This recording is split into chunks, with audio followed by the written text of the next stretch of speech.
Hello. आज की video में आपको सेल रेफरेंसिंग के बारे में बताया जाएगा। सेल रेफरेंसिंग क्या होती है, कैसे हम उसका इस्तेमाल कर सकते हैं, कौन कौन सी तरीके की होती है। तो जब भी हम कोई फार्मूला या फंक्शन का इस्तेमाल करते हैं तो सेल रेफरेंसिंग बहुत इंपॉर्टेंट पार्ट है माइक्रोसॉफ्ट एक्सेल का। बहुत बार एग्जाम्स में भी क्वेश्चन आता है सेल रेफरेंसिंग क्या है, different types of cell referencing क्या है। विद हेल्प ऑफ एग्जांपल आप उसके बारे में बताएं कि कैसे जो है आप इन इन रेफरेंसिंग का आप इस्तेमाल कर सकते हैं। तो सेल रेफरेंसिंग बेसिकली मैंने पहले बताया आपको कि सेल रेफरेंसिंग का मतलब the cell address in a formula और फंक्शन। यहाँ पे फार्मूला और फंक्शन दोनों चीज़ें लिख दी हैं। फार्मूला क्या होता है कि जो हम अभी आपको पिछले वीडियो में बताए थे मैंने, मैथमेटिकल ऑपरेटर्स का इस्तेमाल करते हुए आप अपनी कोई इक्वेशन बनाते हैं कैलकुलेशन के लिए, that is known as formula. और फंक्शन क्या है कि उसमें जो है वो कुछ प्री डिफाइंड फार्मूलाज हैं। Function means predefined formulas in Microsoft Excel. कि माइक्रोसॉफ्ट एक्सेल में कुछ पहले से ही प्री डिफाइंड फार्मूलाज हैं कैलकुलेशन से रिलेटेड, तो उनको हम फंक्शंस के नाम से जानते हैं।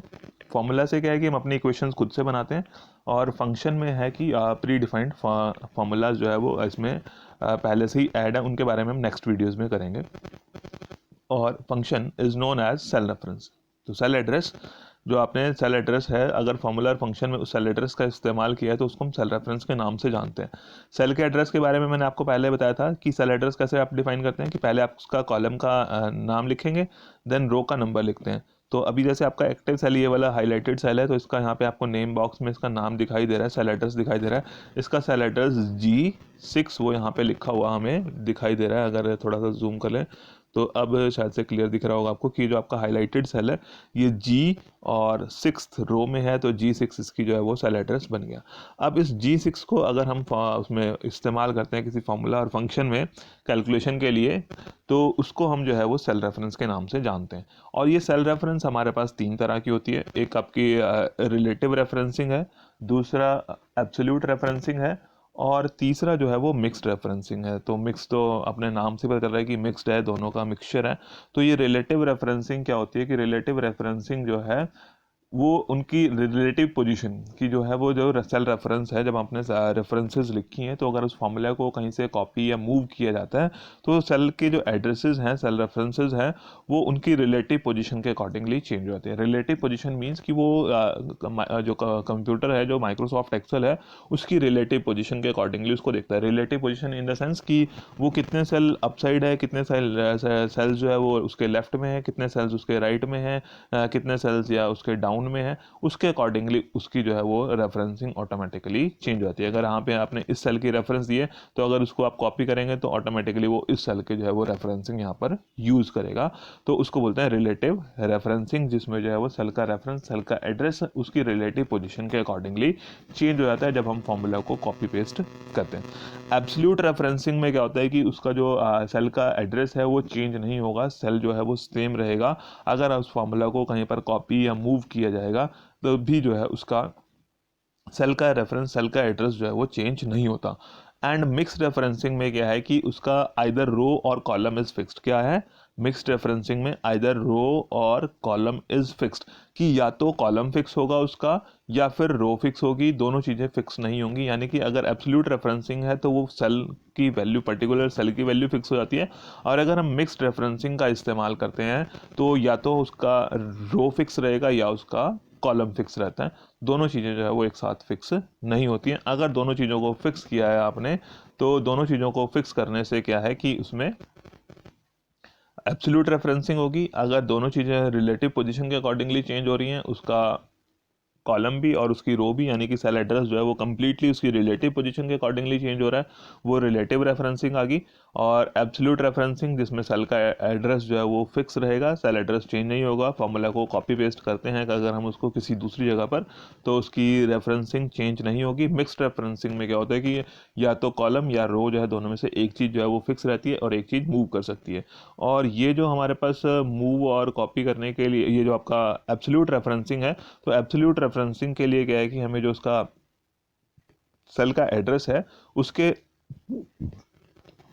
जो आपका कॉलम का नाम है और रो का नंबर है, दोनों के आगे ये डॉलर का साइन जो है वो आपको जो कीबोर्ड से मिल जाएगा, डॉलर का साइन, जो आपकी नंबर की होती है 4 के ऊपर ये की का साइन बना होता है, शिफ्ट की के साथ आप प्रेस करेंगे इसको तो ये डॉलर का साइन आ जाएगा। तो ये डॉलर का साइन हमें जो है इन दोनों से पहले लगाना पड़ेगा, रो से पहले भी और कॉलम से पहले भी, तब जो है हमारी एब्सोल्यूट रेफरेंसिंग होगी। तो इसके लिए छोटा सा आपको एक लाइव एग्जांपल टाइप का दिखा देते हैं करके कि किस तरह से इस रेफरेंसिंग का हम इस्तेमाल कर सकते हैं। तो सबसे पहले मैंने आपको बताई थी, कौन सी बताई थी, रिलेटिव रेफरेंसिंग। तो रिलेटिव रेफरेंसिंग में क्या है कि मान लो हमने टोटल निकालने हैं कि 3 स्टूडेंट्स हैं हमारे पास, उनके 3 डिफरेंट सब्जेक्ट्स के मार्क्स दिए हुए हैं, तो हमने इनका टोटल निकालना है और टोटल हमें जो है इस कॉलम में इसका टोटल चाहिए। अब इस कॉलम में टोटल चाहिए तो हमें क्या करना है कि इस दिस प्लस दिस यहाँ पे इसका टोटल चाहिए। ऐसे ही बी के लिए टोटल चाहिए तो हमने बी के लिए भी ए प्लस ये करके जो है उसका टोटल निकालना है, और सी के लिए टोटल चाहिए तो ये प्लस ये करके जो है इसका टोटल हमने यहाँ पे कैलकुलेट करना है। तो इसके लिए क्या है कि जैसे हमने पिछली वाली वीडियोज़ में बताया था आपको फॉर्मूला के टाइम पे, तो फॉर्मूला लिखने के लिए हमें क्या करना पड़ता है, सबसे पहले उसको जो है फॉर्मूला को हमने कहाँ से स्टार्ट करना होता है, इक्वल टू के साइन से। तो हमने इक्वल टू के साइन से स्टार्ट किया। तो अब जैसे मैंने बताया था कि या तो आप जो है वो डायरेक्ट लिखें 65 + 40 + 65। तो अगर हम ऐसे लिखते हैं 65 + 40 + 65, तो इस फॉर्मूले को जो है हम कॉपी पेस्ट नहीं कर सकते क्योंकि इसमें हमने कॉन्स्टेंट्स का इस्तेमाल किया है, और ये जो अगर इसको कॉपी पेस्ट किया जाएगा तो सेम जो है वो आगे कॉपी पेस्ट हो जाएगा, ये सेल रेफरेंसेस चेंज नहीं होंगी। तो हम जो है वो सेल रेफरेंसिंग के बेस पे करते हैं। सेल रेफरेंसिंग के बेस पे करना है हमने इस सेल को, जैसे मैंने बताया था कि या तो आप सेल का एड्रेस टाइप कर लें, ये C3 था तो हमने C3 टाइप करना था, या फिर आप उस सेल पे जो है वो माउस का क्लिक भी कर सकते हैं और उसके बाद प्लस का साइन प्रेस करते हैं, फिर हमें ये वाला प्लस करना है, देन प्लस का साइन क्लिक किया, इसके ऊपर क्लिक किया और एंटर प्रेस किया, ये हमारा जो है वो रिजल्ट आ गया। इन तीनों चीज़ों का टोटल जो है वो तीनों सब्जेक्ट्स का टोटल इतना आ गया। अब इसके जो है हमने कॉपी पेस्ट करना है। तो कॉपी पेस्ट करने के लिए जैसे मैंने बताया था कि या तो आप इस सेल पे राइट क्लिक करके जो है वो मेन्यू अपना एक्टिव कर सकते हैं, और ये मेन्यू एक्टिव हो जाएगा तो आप जो है यहाँ से उस फॉर्मूला को कॉपी पेस्ट कर सकते हैं। अदरवाइज़ क्या है कि आपके पास जो है यहाँ पर ये कॉपी का ऑप्शन है, इस कॉपी के ऑप्शन पे आप क्लिक करें तो वो सेल जो है आप देख रहे होंगे कि उसकी जो है वो आउटलाइन चेंज हो चुकी है, और इसको हमने यहाँ पर और यहाँ पर दोनों जगह कॉपी करना है। इन दोनों को हम सेल्स को सेलेक्ट कर लेते हैं।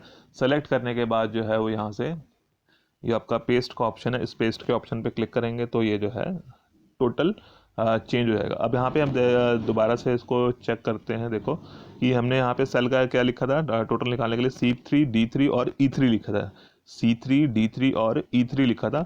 अगर यहाँ पे हम इसको क्लिक करते हैं सेल को तो ये ऑटोमेटिकली C4 D4 E4 हो गया, थर्ड रो की बजाय जो है वो फोर्थ रो होगी। और यहाँ पे अगर देखते हैं तो C5 D5 E5। तो ये क्या था कि वो रिलेटिव रेफरेंसिंग है कि उनकी रिलेटिव पोजीशन के अकॉर्डिंगली ऑटोमेटिकली चेंज हो गया। तो जैसे इसके रिलेटिव पोजीशन थी ये वाले 3 सेल्स, इसके लेफ्ट के 3 सेल्स का टोटल था, तो यहाँ पर भी उसने उसके लेफ्ट के 3 सेल्स ले लिए, यहाँ पर भी जो है उसके 3 जो लेफ्ट के सेल्स थे उनका टोटल निकाल दिया। तो इस तरह से जो है हम रिलेटिव रेफरेंसिंग का इस्तेमाल कर सकते हैं। अब मान लो फॉर एग्जांपल कि हमने जो है इसकी एवरेज निकालनी है, और एवरेज निकालने के लिए हमने जो है वो 3 सेल्स का टोटल 3 सब्जेक्ट्स का टोटल है, तो हम जो है वो चाहते हैं कि इसको 3 से डिवाइड कर दिया जाए। अब 3 से डिवाइड करना है तो अगर हम जो है यहाँ पर इस सेल में आते हैं और इस सेल में जो है हम अपना एक फॉर्मूला लिखते हैं कि हमें जो है क्या करना है कि 170 को इक्वल टू 170 जो है ये वाला जो आपका सेल एड्रेस है। तो अगर आप चाहें तो जो एरो कीज़ हैं उनका इस्तेमाल करके भी जो है वो सेल को सेलेक्ट कर सकते हैं। तो अभी आप देख रहे होंगे कि वो हाईलाइटेड सेल जो है वो चेंज होते जा रहे हैं, तो उसको मैं जो एरो कीज़ हैं उनके थ्रू सेलेक्ट कर रहा हूँ। तो उसके थ्रू भी आप सेलेक्ट कर सकते हैं, left right up and down जो कीज़ होती हैं हमारी एरो कीज़। तो हमने जो है इसको डिवाइड करना था 3 से। अगर हम इसको लिख दिया, हमने लिख दिया 170 डिवाइडेड बाय, डिवाइड के लिए क्या लिखना है आपने, फ्रंट स्लैश लगाना है, फ्रंट स्लैश, और इससे हमने डिवाइड करना था तो ये था G1, इससे लिख दिया और एंटर प्रेस किया तो ये जो है 170 को इसने 3 से डिवाइड कर दिया। अब अगर हम इसी फॉर्मूला को क्या करते हैं, कॉपी पेस्ट करते हैं। इसी फॉर्मूला को हमने कॉपी किया और कॉपी करने के बाद जो है इन दोनों सेल्स में पेस्ट कर दिया। अब यहाँ देख रहे होंगे कि आप जो है आपको तो डिवाइड करना था इसको, 153 को 3 से डिवाइड करना था और 206 को भी जो है आपने 3 से डिवाइड करना था। तो बट यहाँ पे जो है वो रिजल्ट्स जो है वो कुछ अनएक्सपेक्टेड रिजल्ट्स आ रहे हैं कि अगर 206 को हम 3 से डिवाइड करते हैं तो कुछ और रिजल्ट आने चाहिए थे, बट यहाँ पर कुछ और आ रहे हैं। तो यहाँ पर क्या है कि अब अगर हम यहाँ पे चेक करते हैं तो हमने यहाँ पे चेक किया, ये फॉर्मूला हमने लिखा था F3 डिवाइडेड बाय G1, तो F3 डिवाइडेड बाय G1 इस सेल को हमने सेल से डिवाइड कर दिया। अब अगर हमने यहाँ पे क्लिक किया तो अब ये क्या दिखा रहा है कि F4 कि इसके जो लेफ्ट वाला सेल था उसको तो उसने चेंज कर दिया, इसको हमें चेंज करना था, यहाँ पे हमने इसको चेंज कर दिया, बट हमें तो इसको डिवाइड G1 से ही करना था, ना कि G2 से। तो उसकी जो रिलेटिव पोजीशन थी कि एक सेल छोड़ के जो उसके ऊपर वाला सेल है उसकी वैल्यू ले ली इसने, तो ये रिलेटिव रेफरेंसिंग हुई। बट हमें क्या यूज़ करनी है, हमें मान लो यहाँ पर जो है वो यूज़ करनी थी कौन सी, एब्सोल्यूट रेफरेंसिंग की। अगर हमें जो है वो सेल फिक्स रखना है, इस सेल को चेंज नहीं करना है, तो हम क्या करेंगे, यहाँ पर जो रेफरेंसिंग यूज़ करेंगे वो एब्सोल्यूट रेफरेंसिंग यूज़ करेंगे। एब्सोल्यूट रेफरेंसिंग के लिए क्या बताया था मैंने आपको कि इसके आगे आपको जो है वो डॉलर का साइन फिक्स करना है। तो ये डॉलर का साइन जो है आप कीबोर्ड की हेल्प से जो है वो फिक्स कर सकते हैं, और या इसके लिए एक शॉर्टकट की रहती है F4। तो F4 जो है आप कीबोर्ड से प्रेस करेंगे तो ये रेफरेंसिंग डिफरेंट टाइप की आ जाती है। एक बार प्रेस करेंगे तो इसका रो फिक्स हो जाती है, दूसरी बार प्रेस करेंगे कॉलम फिक्स हो जाता है, या फिर वो रिलेटिव रेफरेंसिंग में आ जाएगी, और फिर उसके बाद वो एब्सोल्यूट रेफरेंसिंग में आ जाएगी। तो ये एब्सोल्यूट रेफरेंसिंग आ गई कि जिसमें जो है कॉलम के आगे भी डॉलर का साइन है और रो के आगे भी डॉलर का साइन है। अब हमने यहाँ पे फॉर्मूला लिखा कि F3, इसको तो हम चेंज करना चाहते हैं कि नेक्स्ट रो में जब हम उसको फॉर्मूला को कॉपी करें तो F3 की जगह F4 हो जाए और F4 की जगह फिर वो F5 हो जाए, बट ये जो 3 है वो 3 का 3 रहे चेंज ना हो। हम क्या चाह रहे हैं कि हमने जो है इन तीनों वैल्यूज़ को 3 से डिवाइड करना है, तो ये जो है ये फिक्स रहे और बाकी की चीज़ें चेंज हो जाए। तो हमने क्या किया कि इसके लिए रिलेटिव रेफरेंसिंग यूज़ की, और ये जो 3 था इसके लिए हमने एब्सोल्यूट रेफरेंसिंग यूज़ की, और एब्सोल्यूट रेफरेंसिंग के लिए आपको जो है इसमें डॉलर के साइन लगाने।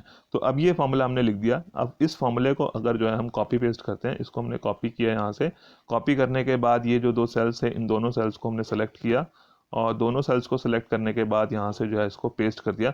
अब आप देख रहे होंगे कि वो जो डिज़ायर्ड रिजल्ट्स थे वो आपको यहाँ पर मिल रहे हैं। तो इस तरह से जो है हम रिलेटिव रेफरेंसिंग और एब्सोल्यूट रेफरेंसिंग का इस्तेमाल कर सकते हैं। और एक जो हमारे पास तीसरा जो टाइप है मिक्स रेफरेंसिंग का।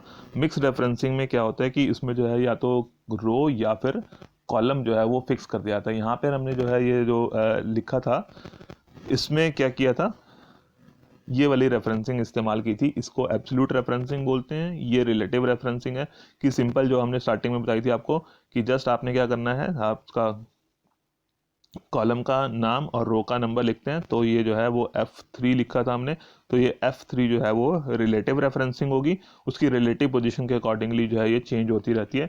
तो यहाँ पर F3 था, यहाँ पर F4 आ गया जहाँ आप देख रहे होंगे आप, और इसमें जो है ये F5 हो गया। ऑटोमेटिकली जो है वो चेंज हो रही है। और ये G1 लिखा था हमने, ये G1 का G1 ही है यहाँ पर भी, और यहाँ पर भी, और यहाँ पर भी कॉपी पेस्ट करने के साथ साथ वो चेंज नहीं हुआ। तो चेंज नहीं हुआ तो उसको हम कहेंगे ये एब्सोल्यूट रेफरेंसिंग है। देन जो लास्ट हमारा बचता है दैट इज़ रिलेटिव, वो मिक्स रेफरेंसिंग। तो मिक्स रेफरेंसिंग का किस तरह से हमने इस्तेमाल करना है, फॉर एग्जांपल कि हमने मान लो इसको हम ले रहे हैं F5, हमने लिखा F5 लिख दिया यहाँ पे। अब F5 ये कौन सी रेफरेंसिंग है, ये हमारी रिलेटिव रेफरेंसिंग है। तो अगर इसके दोनों चीज़ों के आगे डॉलर का साइन लगा दिया, ये आपकी बन गई इसमें एब्सोल्यूट रेफरेंसिंग। और अगर जो है सिर्फ ये जिसके आगे डॉलर का साइन होगा वो चीज़ फिक्स होती है। तो ये 5 से पहले है यानी कि रो फिक्स होगी है, कॉलम जो है वो चेंज हो जाएगा। तो ये मिक्स रेफरेंसिंग होगी कि आइदर रो और कॉलम, या तो रो फिक्स है या कॉलम फिक्स है। तो यहाँ पे रो फिक्स है, रो के आगे जो है डॉलर का साइन लगा हुआ है, रो से पहले जो है वो डॉलर का साइन लगा हुआ है, रो से पहले लगा हुआ है तो ये रो फिक्स होगी। और अगर जो है इसके कॉलम से पहले लग गया तो कॉलम फिक्स हो जाएगा, रो मूव हो जाएगी, रो चेंज हो जाएगी, बट कॉलम जो है वो 5th कॉलम ही रहे, ये F कॉलम ही रहेगा, कॉलम चेंज नहीं होगा बट रो चेंज हो जाएगी। तो ये हमारे पास मिक्स रेफरेंसिंग कि जिसमें या तो कॉलम फिक्स हो जाता है या फिर रो फिक्स हो जाती है। तो अगर कॉलम के नाम के आगे डॉलर का साइन लगा है तो कॉलम फिक्स हो जाएगा, और अगर जो है वो रो के आगे जो है वो इसका डॉलर का साइन लगा हुआ है तो रो के पहले जो है डॉलर का साइन लगा है तो रो फिक्स हो जाएगी और कॉलम जो है वो मूव कर सकेगा। तो इस तरह से हम इस मिक्स रेफरेंसिंग का इस्तेमाल कर सकते हैं। मिक्स रेफरेंसिंग में क्या होता है कि या तो रो या कॉलम जो है वो फिक्स रहेगी। तो जिस भी चीज़ से पहले आपने जो है वो डॉलर का साइन लगा दिया, अगर रो से पहले लगा दिया तो रो फिक्स होगी, और अगर जो है वो कॉलम से पहले लगा दिया तो कॉलम फिक्स हो जाएगा। दूसरी चीज़ जो है वो मूव कर सकती है उसकी रिलेटिव पोजीशन के अकॉर्डिंगली, बट ये जो है वो उसकी रिलेटिव पोजीशन के अकॉर्डिंगली मूव नहीं करेगा। और अगर दोनों के आगे जो है वो डॉलर्स के साइन लगे होंगे, दोनों से पहले जो है वो डॉलर के साइन लगे होंगे, तो उस केस में जो है फिर सेल कंप्लीटली फिक्स हो जाता है, वो एब्सोल्यूट रेफरेंसिंग हो जाती है। तो ये आज की वीडियो में इतना ही था। इसके बारे में आपने अच्छे से पढ़ लेना है, क्योंकि ये हमारे को जो है जब भी हम फार्मूला और फंक्शंस का इस्तेमाल करते हैं तो ये रेफरेंसिंग हमें यूज़ करनी पड़ती है। तो सेल रेफरेंस का मतलब है सेल एड्रेस जो आप फार्मूला या फंक्शन में इस्तेमाल करते हैं। तो उसको किस तरह से आप रेफर कर रहे हैं, रिलेटिव रेफरेंसिंग है, एब्सोल्यूट रेफरेंसिंग या मिक्स रेफरेंसिंग। और एब्सोल्यूट रेफरेंसिंग के लिए कॉलम और रो के आगे जो है वो उनसे आगे कह लो या उससे पहले कह लो कि उसके जहाँ भी वो रो का नंबर है या कॉलम का नाम है उससे पहले आपको डॉलर का साइन लगाना पड़ता है। और मिक्स रेफरेंसिंग में भी जो है आपको वो लगाना पड़ेगा, पर उसके लिए क्या है कि किसी भी एक चीज़ के आगे जो है वो होगा या तो ये रो नंबर से पहले और या फिर कॉलम के नाम से पहले जो है वो डॉलर का साइन होगा। तो वो मिक्स रेफरेंसिंग हो जाती है। वो अपनी रिक्वायरमेंट के अकॉर्डिंगली जैसे हमारी कैलकुलेशन की ज़रूरत है उसके हिसाब से हम इन रेफरेंसिंग का इस्तेमाल करते हैं। Okay, thank you.